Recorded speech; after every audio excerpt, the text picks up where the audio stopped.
Yes, hello, folks. Welcome to the weekly Utd Podcast. I'm your host, as always, Phil Brown, joined with my regular co-host, the excellent James Rose, the first one of 2025. How you doing, mate? Good. And you? Feeling refreshed at all?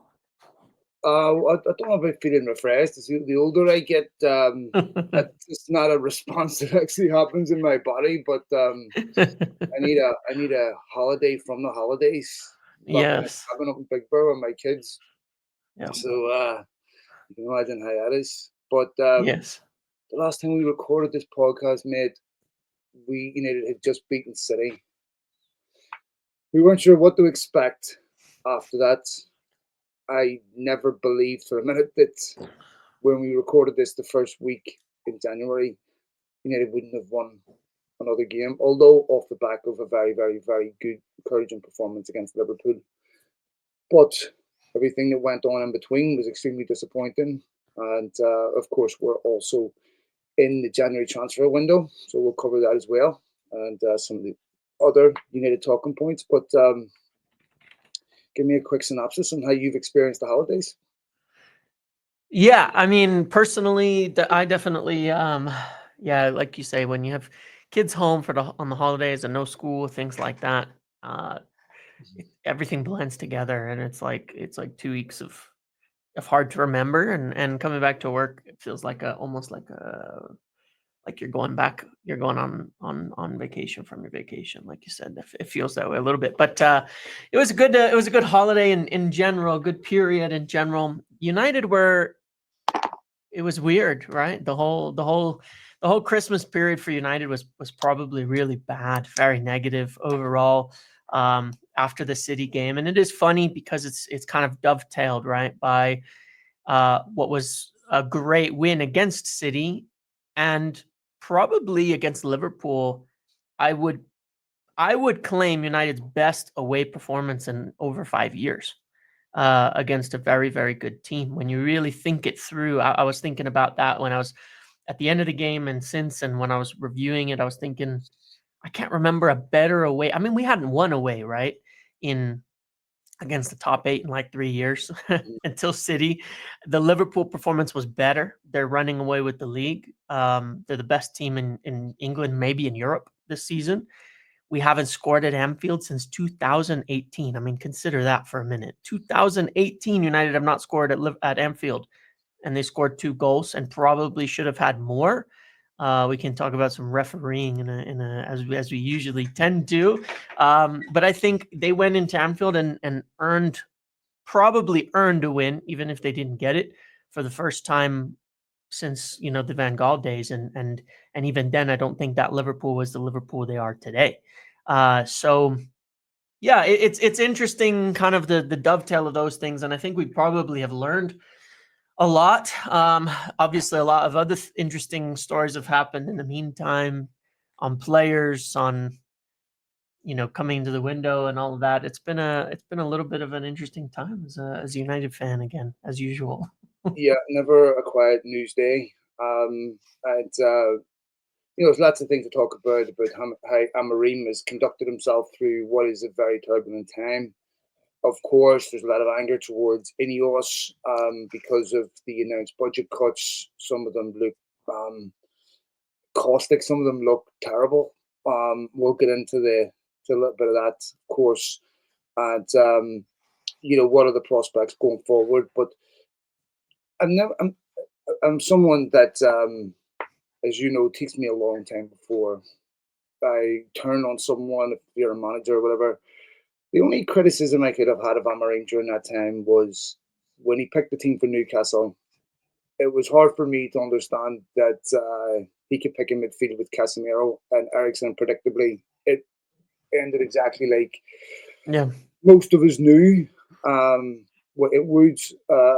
But nonetheless, I doubt we'll ever see that again. The Newcastle performance may have been in the deer in terms of what rock bottom for United over this Yep. period where there was just no competitive edge. I put on Twitter that the first half was essentially a professional disgrace, and in many ways, Manchester United players admitted that. Now, one of the reasons why I said that is because I'd spoken to other professional footballers I'd ask them, look, what do you see when you watching it?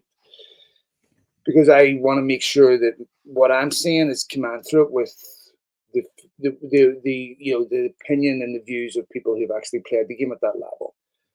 And what had come back to me was what I had assumed is that, and Amarim had said this, of course, after the Liverpool game, that it's not about system, tactics, or it's about how a human being conducts themselves. It's about how a Yep. human being goes on the field and is willing to execute the instructions that you're given. Are you going to do it as a professional? Are you going to give 100%? Are you going to be committed to it? And none of those things were present at United.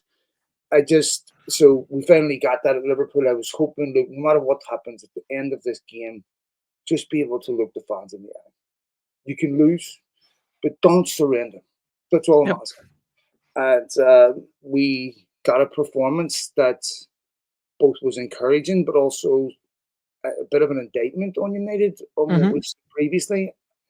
And when we look at how players handled the post match interviews, um, I I think it would be very difficult for them now to go back and put in similar performances that they put in Newcastle when they called themselves out after it.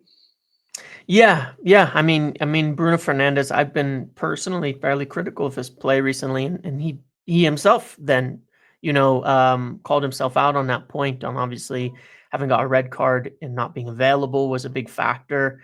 Both him and Ugarte out against Newcastle. But he called himself out on that, saying that against Liverpool was probably his first game in a long time. He said it himself, and it was a very impressive performance, and it shows the acknowledgement that, without excuse, right, that they have been poor, that they've been playing poorly, that they've been putting in bad performances, and they've said it. They've acknowledged it after a win, and Ruben Amorim. It's very interesting because his commentary of being pretty upset after the Liverpool game is not an act or anything like that. Amarim is very much. If you don't get it by now with him, he is what he is. I mean, he's very very much who he is on the front end. He displays his emotions very directly, not in an out of control way. He just displays them exactly what he's thinking and how he's feeling about something is there, and you see it. And he was upset, and I get it. Why? Because you watch that game, and like he said he doesn't, the fact that they could do that in that game against Liverpool is a big lesson to him, to go to the players and say, what you did against Nottingham Forest, against Newcastle, against some of the other, one other game that was in between there, Bournemouth, I think it was, right, was completely, unbelievably unacceptable. And for him, will have pulled fully back the veil on the whole thing, which is like, we know that they're not just capable of this, but they should be doing this on a daily basis. And a lot of it, there was things that were improved on the basis of they actually had a week off, 6 days off, I think, for the first time in months since Amarim had arrived, to do a couple of trainings, which he talked about that they only had 4. But it was interesting because before the game, he talked about that they'd only had 4 trainings. After the game, he wasn't talking about trainings. He was talking about how, he was upset that they could do that, because there's a level, right, of a balance between the systems and the effort and things like that. But you don't have games like Newcastle and Bournemouth without players essentially giving up, and really not putting their best foot forward. You can lose a tight game, with a new coach, with all of that, with learning new things, with being hesitant. You can lose those games. But those were definitely games where you felt like there was an unprofessionalism in the play itself, in so many ways. And yeah, so it is really interesting, his commentary on it, and I think it puts him in a much stronger position to judge, to judge what's going on, with it, and also in terms of his judgments of players as well, and who he can rely on, because there's a few players who I think will have obviously endeared themselves really well, in terms of showing up when they need to show up and putting in the effort when they need, when asked, at every time of asking, um, and turning things around. And I think he's learning more and more who he can rely on every week. And one of the big things that is definitely showing is there's not enough of them, at United to make not even a full 11, frankly, but beyond the full 11, it falls off really fast in terms of the players that he will feel he can rely on following all of this. Yeah, I thought he said a few things that were quite interesting. One, starving for leadership, and that is blatantly obvious. Yep. Leadership comes whenever lack of leadership shown whenever you're conceding from set pieces repeatedly. There should be communication, there should be leadership, but it comes from all over the pitch. We finally saw that against Liverpool, where a number of senior players emerged. They you saw that from Bruno Fernandes. It was almost like an apology to fans. Yeah. Saw that from, of course, Big Maguire, who I thought was really, really good against Liverpool. Even some of the younger players that stepped up. Obviously, Ugarte was exceptional. Definitely his best game for United. And that's where you want to have it. I thought Mainu looked a lot like the player we'd seen, last season. He was exceptional. We saw Lissandro Martinez recover his form, and smash him was a magnificent goal. Young Ahmad, it was interesting because he'd sort of had a quiet game. Yeah. And bang, pops up at the back post, scores against Liverpool again, and has under Amorim emerged as one of United's probably most important attacker. Hoyland toiled again. I feel for him a bit because he's given absolutely everything. There are certain things that, of course, he's not the finished article at 21. His, profligacy is a bit of a concern because United don't create that many chances. And when they do, they need to take them. I mean, even against Newcastle, we saw a couple of great opportunities that weren't taken that could have brought them back into the game. Yeah. But I don't know. When you look at what Amorim wants to do with United, he's very limited with funds. With there's obvious things. If he had, 100 million, would United look like this? No, they'd obviously have different personnel. It's really hard to judge him until he's being given players. Obviously, January United are going to try to get players out and so that he can get players in. But what you said is right. It's probably United's best performance there since Van Gaal under Mata, when United won 3-1 there. But I like what Amorim's trying to do with United. I like how cerebral he is, but this is a big month for him, James. Yeah, it is, and it's like you said when you're talking about like picking the team with Casemiro and Eriksen, it comes down to part of the problem. I mean, even in that Newcastle game, we'll talk about this sort of thing with Xerxes in a minute here, because I think there's a number of players who could have come off, right? Unfortunately, it was Xerxes.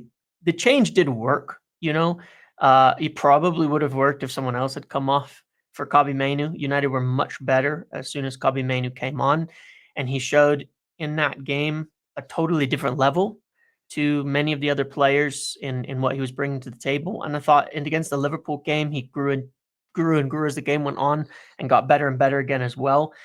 Beyond Ugarte and Kobbie Mainoo, I'm not sure there's anybody he would trust to put in the midfield, and that's an issue. That's a big problem right now. Huge problem, because everything comes down to the engine room at United, and how many years has it been? It's really a shame, and it's such an indictment on the club itself that has literally nothing to do with Amorim.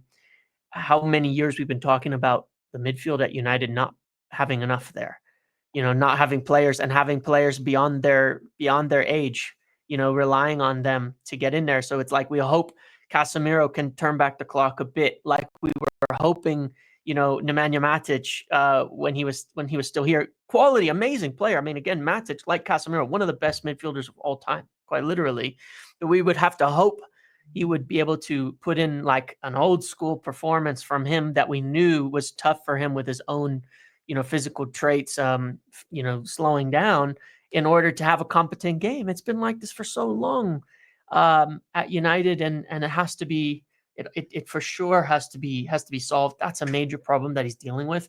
I don't know that they can deal with it in January. If Casemiro can go to Saudi or to the MLS or something like that, obviously financially that is almost a requirement for them to sign someone in that position. That's a really big problem. Um, and so the week between games will help here because we've had a good performance. We get a game against Arsenal after another week off, so he can play his first team again, right? Not have to rotate them. Because the balance here is right, is preventing injuries. He doesn't want to play the same players 2 games a week, end up with everybody injured, and then it really falls off the rails because you never even get your first team playing at all. But hopefully that means through January we'll get to see most of the first team play with the time off that they have. Most games they should be fit enough to do so. And then I think we'll get a better grasp of where he's at, because you can see certainly some improvements when it's the first team, in the midfield and these areas versus the alternatives, but there's just not a lot of them, and they've got to do something about it. And I want to mention as well, like against Liverpool, one of the things I thought was a big difference was Diogo Dalot. His positioning in that game and his play was very good. He was very good in that game on that left side. But interestingly enough, he was good with his left foot, right? When he made that run beyond Bruno and got that cross in to Ahmad, that probably should have been a goal there as well, where Ahmad kind of mistimed the jump. This was pretty early on, 15, 20 minutes in, I think. It was a beautiful cross with his left foot, and he was doing a lot of really good work with his left foot. The issue, of course, is he's not left-footed, right? And so it's never going to be consistent on his left foot. Like, it's very unlikely, I should say, to be consistently that good on his left. But I think that showed, again, how crazy is it after all this time we're still talking about left backs and not having a single one, at the club, why that's a major priority. Having a natural footed player there to do the job week in and week out would definitely help the consistency of the team quite strongly. Yeah, no, it's sure. a massive part of the balance in the team. It's such an important attacking option. It also heavily affects whoever plays on the left as an attacker. Yeah. And United have an obvious problem there. The question is if they sell someone like Casemiro to solve that problem. One of the reasons why Casemiro and Eriksen played is because as soon as you lose players like Ugarte and Fernandes, that's what you have left. Yeah, exactly. Yeah. Can you afford to sell a midfielder to get a defender? Because truthfully, you need both. Correct. I mean, ideally, you'd be able to sell Malacia or whatever, but I don't know how much that helps you. It looks like Malacia, has lost his place, and I don't know if he's injured again or what, but he's had a couple of appearances under Amorim, which would be far from impressive. And I don't know what the long-term future is there. Probably shouldn't be too surprised that he's not up to the level yet. If he is going to get up to the level, he's still going to need time to do that. But United need him there right now because they don't have the options, obviously, on the left. So the question is, can you sell Casemiro to solve a left-back problem whenever, you would need, to me, another midfielder? I've heard mixed reports about Amorim's opinion on Toby Kyler. Yeah, he hasn't played, so whether he thinks he's up to that level. Yeah. I think it's very, very risky to assume that Ugarte and Bruno Fernandes and what have you are not going to get injured for the rest of the season. That's or still just be fit to play, like every game, I mean, we can get into the finances in a little bit because it's a disgrace, really, where United find themselves. But obviously, it makes sense to move Casemiro on because of the wages that he's on, because you're not really getting much in return for keeping him. But I feel like if you sell him, you need another midfielder, James. I 100% agree. I've been trying to figure out this kind of pickle because it's a real problem. It's like it's a knot of issues trying to unravel when you're trying to do it in January, because you don't have a lot of time and you don't necessarily have the players available, and of course the finances are really what they are. Agreed. If you move Casemiro on, one of the things I think was interesting is there's two little things here, not to get too technical on the money aspect of it. But for example, they triggered Harry Maguire's 1 year extension, right? One of the little things that this does, even if in summer they decide to give him a new deal, which they might give him a new short-term deal on lower wages, one of the things that this actually does when you trigger that +1 is it changes the way that the cost of buying him gets amortized and stretches it out a little bit. So in a very weird way, it actually saves United about 3 million in terms of their amortized cost on Maguire. Reason of the player over, yeah, so stick to the course. Yeah, because he was bought for a lot, right? 80 million back then. So, with a year, with 6 months left, you had about 6 million remaining. You stretch it out, it ends up being 6 million over 18 months instead of 6 million over 6 months. So it actually saves you quite a bit of money to do so. When they get Ahmad's new contract done, which sounds like it'll be shortly, it might do the same thing because again, they purchased him not a lot of money, but it might be a small savings over the course of the next 6 months on this basis. But beyond that, they obviously need to get players out. If you move Casemiro, he's on such big wages. So long as you don't take a loss on it, then potentially it opens the door to getting 2 players in.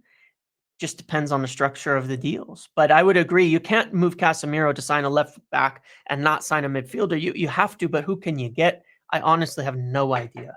In terms of who'd be available, who'd be obtainable, at this point. I know that they're looking at loans and things like that, but that has to be qualified as well because they don't want to get loans for players that they're not thinking about buying because that's just money down the drain. They don't want to throw money away for 6 months for just no reason.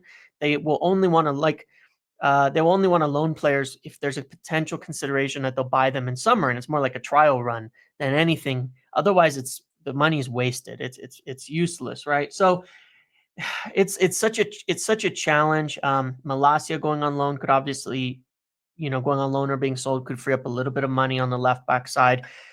Then you have Marcus Rashford's situation, which we'll talk about more. That his wages as well, United would have to cover a fairly significant chunk of it, very likely, for anything to happen in January. Should he be loaned out? So maybe you could do that to fund a left back. You have more options in the forward line. I don't think Xerxes will leave in January. It doesn't sound like he wants to, according to Ornstein and some others. So, but it is a mess. I mean, it's kind of an ungodly mess, and it's not like in the past there's been times the Glazers just don't want to spend in January. I don't think that's the issue here. It's really just how bad the finances actually are. Yeah, and I mean, there's a couple of aspects to this. First of all, Jim Ratcliffe and Ineos are taking all of the blame for these budget amendments, adjustments, and let's be honest, some of them are absolutely horrendous. But Ineos and Jim Ratcliffe are still minority owners. Yep. So they can't have complete autonomy over the budget. It's not their decision solely to make. This is a Glazer decision where there has to be alignment here between the two. This is what end stage Glazer ownership looks like when all the meat is being picked off the carcass, and United now are in a serious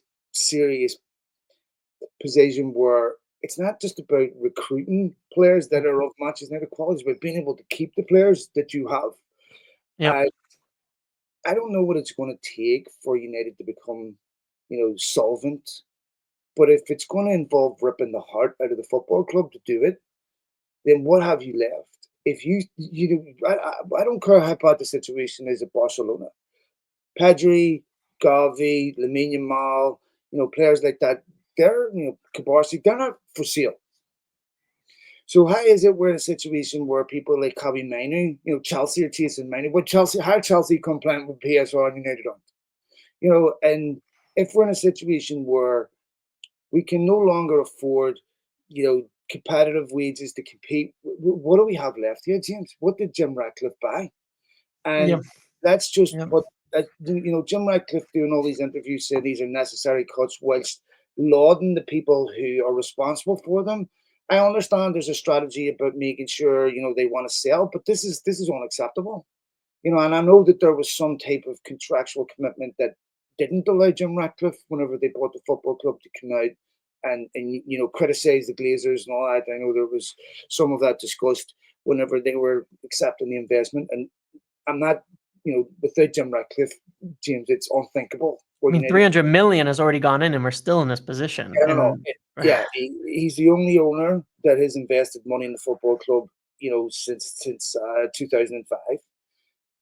My son's 18 years of age. He's never known a single day of supporting Manchester United without the Glazers, not once. And this is how long this has taken place, where they just totally looted the football club, handicapped it with debt that's not theirs, and brought in some type of minority investor where they will personally benefit if United become successful again. Like, that is very, very difficult to swallow, I'll be honest. But when I look at this, it just angers me, because this is all a consequence of rapacious greed, and scandalous lack of legislation to prevent this type of ownership. Correct. Never should have been allowed, and never should have been allowed to loot any football club like this, where they prostituted the history all over the world, and to a point where it can no longer be sold. Their avarice has been an impediment for United in the present. It is just a totally disgraceful, immoral ownership of anything where you have a duty of care to the business football club. Let me just say this, James, because this is a really important point. Football clubs are not businesses. I don't want people to normalize this, that this is a business. No. Football clubs, their raison d'etre was not to become a business. Yep. These were community clubs that were founded on principles, values that rooted them in their local communities. Now, it just so happened that they evolved organically from the grassroots up to where they became commercially attractive, to where they could now monetize their success because they continued to grow. But businesses have a very, very simple principle. Everything is derivative of one principle. First principle is profit. Yep. Anything that gets in the way of making money is something that is an impediment. Yeah, it's an enemy, frankly. Yeah, exactly. Yep. So there's no values, there's no principles, there's no commitment to your community. There's no, there's everything's for sale. Okay. Yeah. We cannot accept that in football clubs, because once you do that, you're heading towards ticket prices where they're not priced to where they're a sense of responsibility to the community and to the people that go to the games every single week, where everything is about maximizing profits. And the problem there, James, is that with businesses, we accept that because we know that's what that's what they're created for. But with football, they're trying to play both sides. So in the market where you're a for-profit organization, you have to have the best product on the market to demand pricing and to sell your product. Football, they don't feel a sense of responsibility to put the best product on the market, but still want to charge you as a consumer. Yep. So if you have a shit product and you go to market and decide to put the price up, the acquisition cost up, you're out of business because consumers have no loyalty to you. It's all transactional. Yep. Football, they do both. Now we're going to put the ticket prices up. But if 2 years from now, United are rolling in cash, you think they're going to lower the ticket prices and say, well, we needed you to get us solvent, but now that we're there, here, let me give you a break back. It doesn't happen. So we'll need you when we're skint, but we're going to make sure that we privatize the gains. So you're going to absorb the losses, but we'll privatize the gains. I'm not getting Jim Ratcliffe here, because these are necessary. This is a consequence of the football club being run as a business. Football has a business aspect to it, but football clubs are not businesses. Yeah, and look, I've said before on this is that my understanding of it isn't like I don't know what the word for it is. There's an understanding of it without being like, oh, this is great and I love all of it or anything like that in the slightest. Because for me, a lot of it comes down again to the regulation aspect of it as well. When you take PSR in its current state, right? I understand the need for football clubs to be solvent, but essentially you're saying limiting it's a really bizarre, confusing situation because it spiraled out of control essentially due to the lack of controls where they let clubs be leveraged in the way that Manchester United was leveraged, but also in a way that they let states buy clubs to pump money in. Because this completely, essentially, it turned the whole thing into a financial race to the top, essentially, at the end of the day. When you look at the fees that were being paid, things like the Neymar transfer that essentially doubled the transfer market. What you created with all of this in together is a situation where to be competitive, clubs have to make the most money, but now they can't put their money in, even though it only got there because they let states pump money into the environment unorganically. But now you can't put money in to balance the books because that doesn't count against PSR. You only have a certain amount you're allowed to put in, which we're way past that limit now. And so now what do you have to do? You have to sell your assets. And for some reason, the most profitable assets are the players that you should not be selling, which are your young players, your academy players, the players you've brought from since they were 10 years old through the club that you would want to keep. For some reason, that's the best way to balance your books, which is why Chelsea can keep spending money because they have tons of those and they just sell them as a business. And your worst things are to sell players that you paid big fees for. It's all a mess. It's a total mess, and it comes down, and then it all comes down to that point where no matter what you do, you you know you have to cut, and you have to sell in order to get things back in line, and it's a huge regulatory problem, and with the club being in this position because of the amount of money that was sucked out of it, that should never have been allowed as well. Because I don't get that. Why can't they write off $1 billion?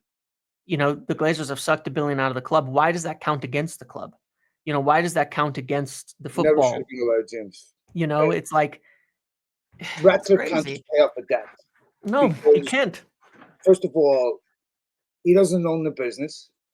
Nobody's going to walk in and pay $1 billion of someone else's debt, which allows them equity in a return.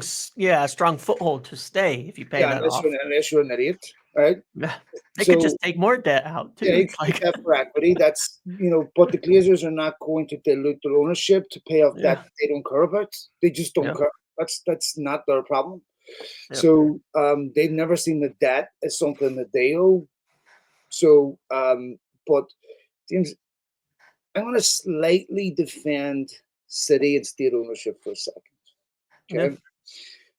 Football has been awash with dirty money and financial doping for as long as I've been watching the game.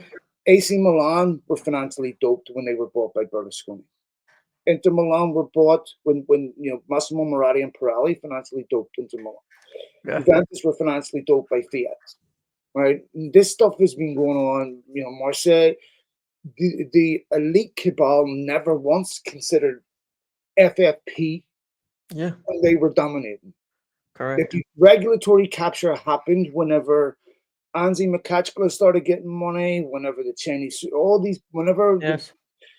That was essentially my point, is that it was allowed, and then the regulations came in.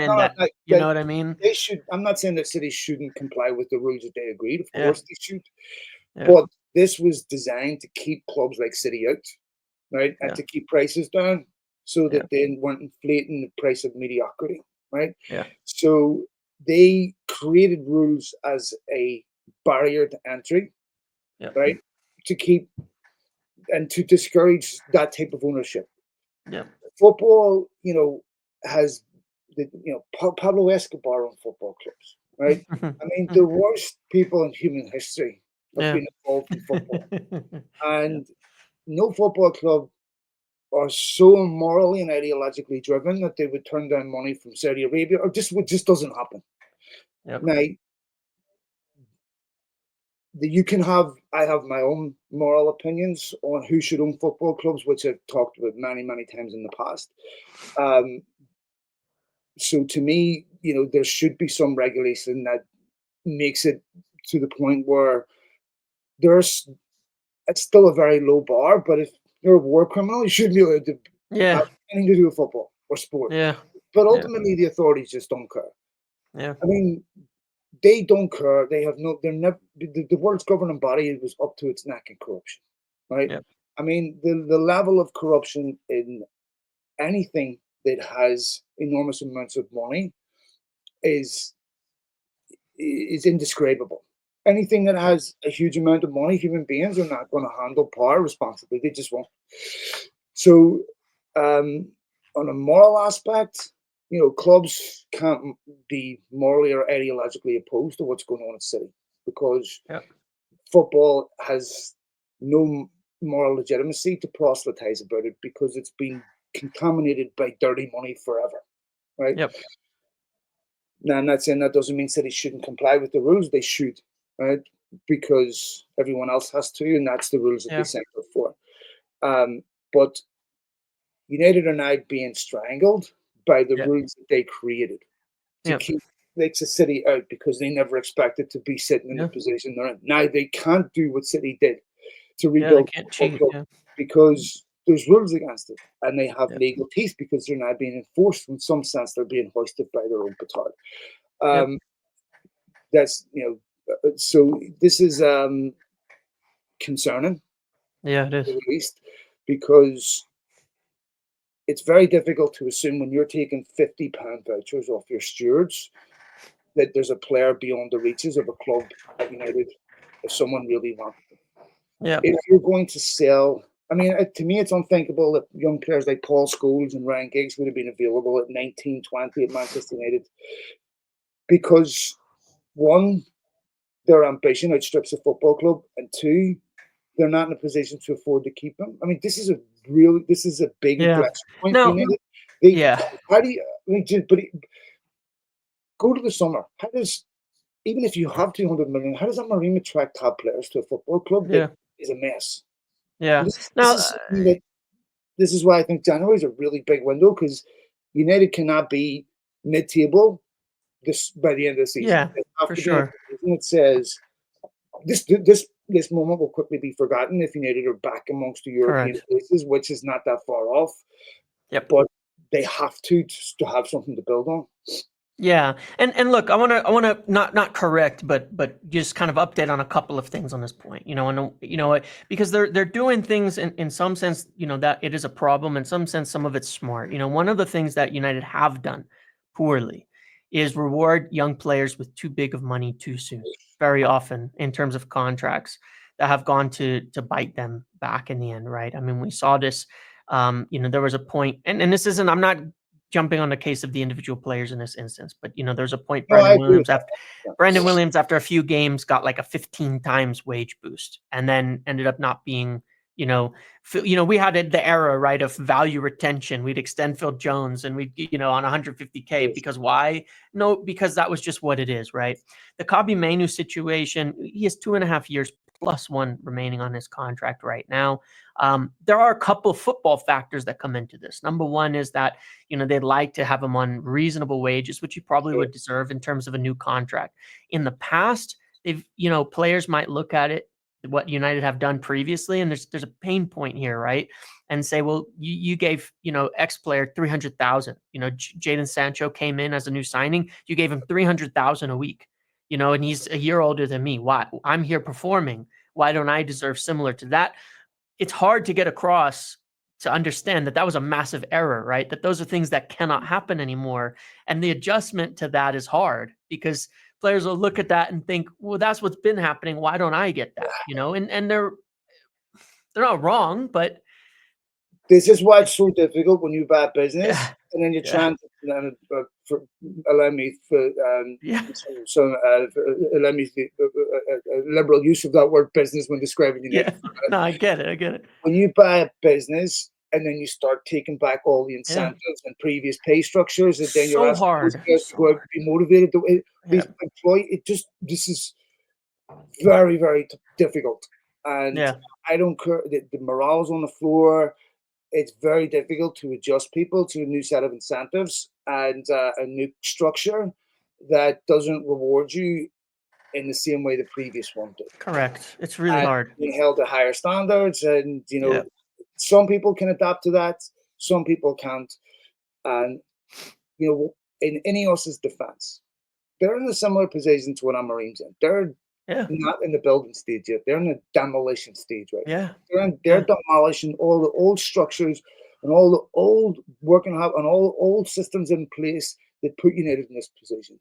And so it's hard to recognize what shape, what your new structure looks like and what's taken until it's a quarter of the way done. Because when Yep. it's in its infancy and you're just laying the foundations, it's hard to see what the final product is going to look like. But the first year is all about demolition. Yep. That, of course, means morale is on the floor, and it's very, very difficult to build anything that is promising in that position because it takes time. And so Amorim's in a similar position in that he's trying to find out what he has. I Yep. hope he's got an answer to the Casemiro Ericsson question that he doesn't need to hear twice. But and then, of course, what he is able to do with the resources that he has to try to recruit players. I know he likes Nuno Mendes, a PSG fellow, of course, Portuguese footballer, and United have looked at other left backs, as we've talked about before, Milos Kirkic. Yep. And it is a position that they absolutely must address. But obviously with Marcus Rashford, potential he could leave. AC Milan have looked at him. Other clubs have looked at him. I was told that Saudi was completely out of the question. Yeah. For That was him. an Yeah. option for him. So Yep. any speculation linking Rashford with that particular league, I don't think has any any legitimacy to it. But if Marcus Rashford goes out on loan for 4 or 5 months, has an exceptional 4 or 5 months, he's worth a lot more in the summer than what he would be if he stays at United for 4 or 5 months and continues in the situation that he's in. Yeah, agreed. And like we saw with Jadon Sancho, for example, right? He went out to Dortmund, had a decent loan. I wouldn't say it was great, but he had a decent loan. He did reach a Champions League final, if anything. Showed a couple good performances along the way. He got this move to Chelsea in the summer. United will get 25 million, I think it is, in pounds off of that, maybe a little bit more with add-ons, with them very likely to finish above 14th in the table.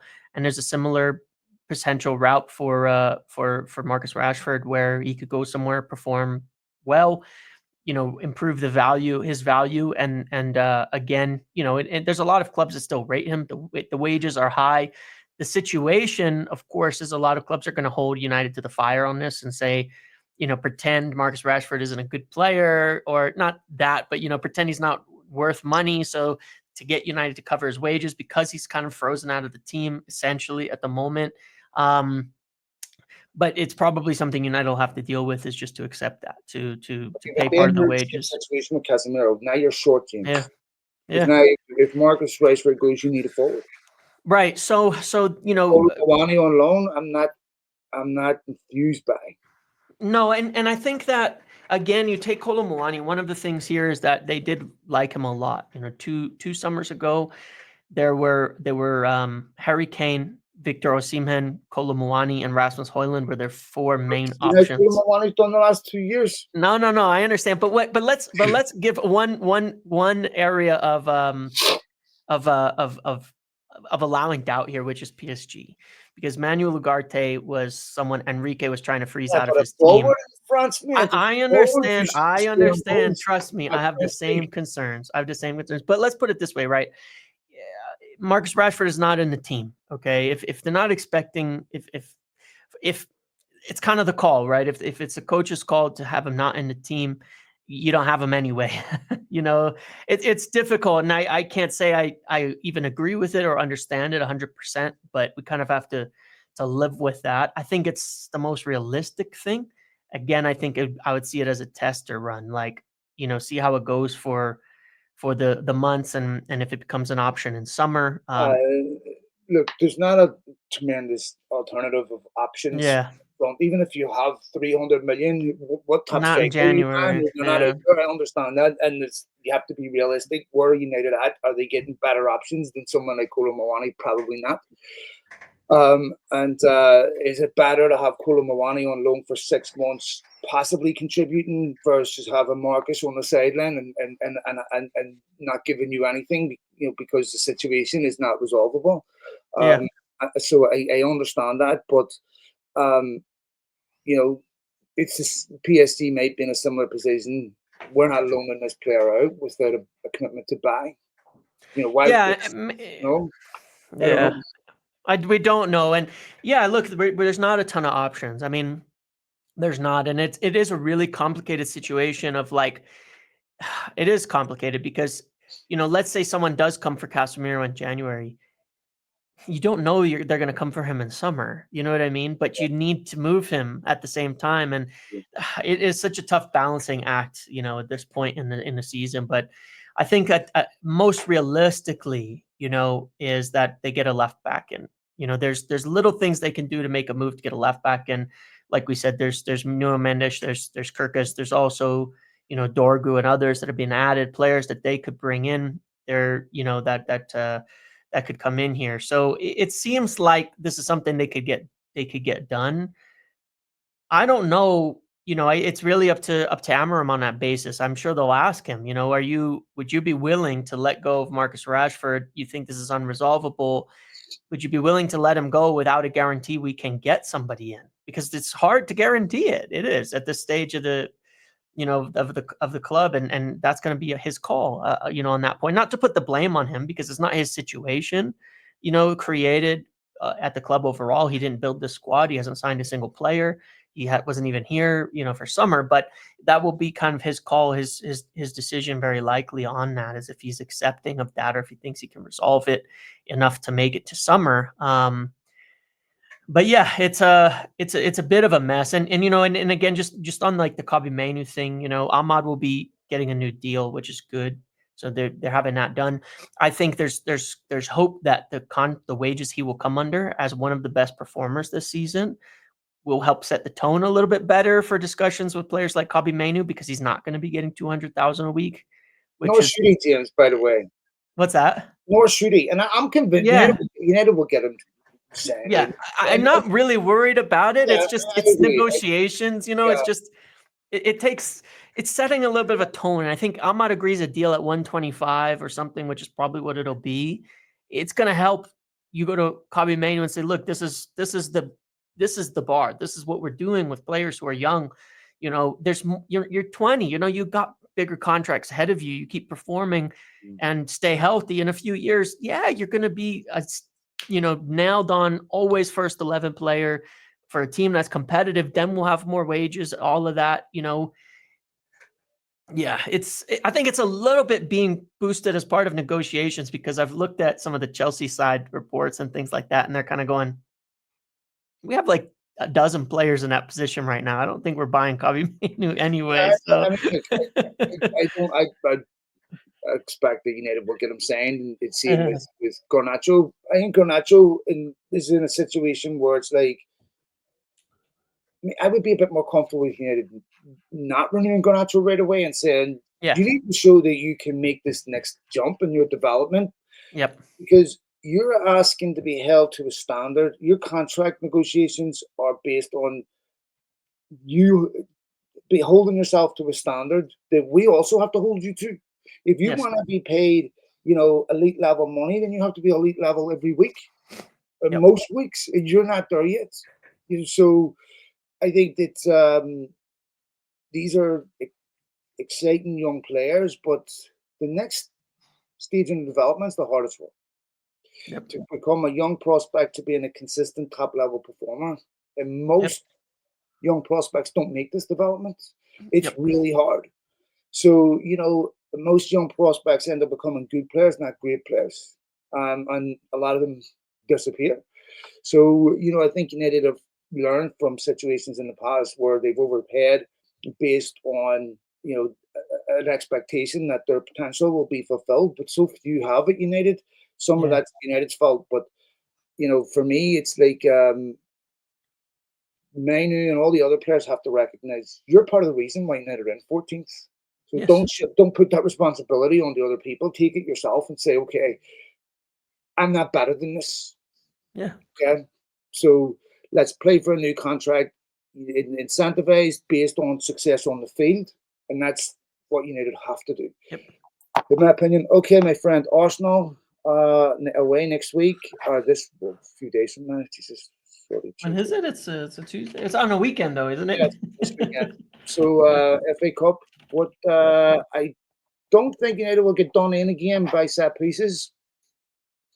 But the question is, can they go there and get a win? I kind of rate our chances. I do. I think that another week in between, a full 7 days in between, that means 2-3 more training sessions. I think those are all good things, that will help. Yep. I think they're in a confident position. I think Arsenal have been a bad cup team for 5 years now. Since Arteta arrived in that half season, they won the FA Cup. They've been a bad cup team since then. In almost every competition, they're bad. I don't think that they're that good when they rotate. They've been chasing the league and still not winning the league, but they've been chasing it hard and throwing the cup competitions out and not winning there. I don't think they're that good in those competitions. I think they're going to worry about, the next game because they're in this league title and we it kind of helps us in a little bit. We took some points off of Liverpool, so it keeps Arsenal a little bit tighter in that race, where they're only 6 points off at the moment. So in their instance, I think I really do. I think they run into cup games. I mean, they've got to play today as well. They've got a cup game today. Then they've got a cup game on Sunday. Then they play Tottenham on Wednesday. Like, they've got a tough schedule. They're playing Newcastle, us, and Tottenham in the span of 7 days, basically. So I think they're there for the taking for us in a competition that they probably would be okay with bouncing out of again. Seemingly so, because they keep bouncing out of these competitions. I think we've got a decent chance, and I think it would do well for us to. I can see the benefit of also us bouncing out of it at the same time. Once again, winning the FA Cup is a route back into Europe, which can be big financially, as we saw this season. That's how we ended up in Europa League. Europa League gives us a chance to win a Champions League. They're all extra multipliers, extra money, extra games, extra ways to, that United actually need from a financial and that perspective. So I would hope we win. As daunting to me as Anfield. The two, Yes. Going to the Etihad and going to Anfield were always games where you're watching through your fingers.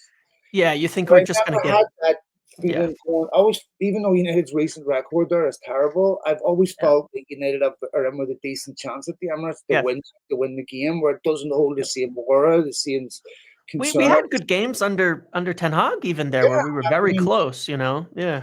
Even the one they lost last season came from a 96-minute corner. It was a nut hair offside, right? And Evans might have been fouled in that. And then if you look at the game previously there, a month or two ago, it was 2 corners essentially that United cleared. They don't worry me in the same way that City and Liverpool did. United will take a lot of confidence from what they did at Anfield, and they have now demanded to maintain that standard. If they play the way they played at Anfield at the Emirates, it's a very winnable game. Yes. I'm looking forward to that game, and I don't have any of the trepidation that I had going to Anfield. So I'm quite optimistic about that. Anything else, my friend, before we go, man? No, I think that's good. I do expect we'll get some more, obviously by then, by our next time coming back, some more stuff transfers will move along. I do think United will get a left back in January. I think they'll figure it out. They've been working on it. I mean, they've been working on it for a long time now on following these left backs. And I think it would solve about 2 or 3 issues. I mean, in Amorim's system, the left backs are essentially attackers. At the end of the day, they're supposed to be. Right? They're supposed to be up there. I think it was something they did well against Liverpool was Dalot and Mazraoui getting up there. I mean, Mazraoui was often in the box for attacks, and they're forwards in this system. When you play this way, it's not really a back 5. You want it to be 3 defenders and you want 5 attackers, right?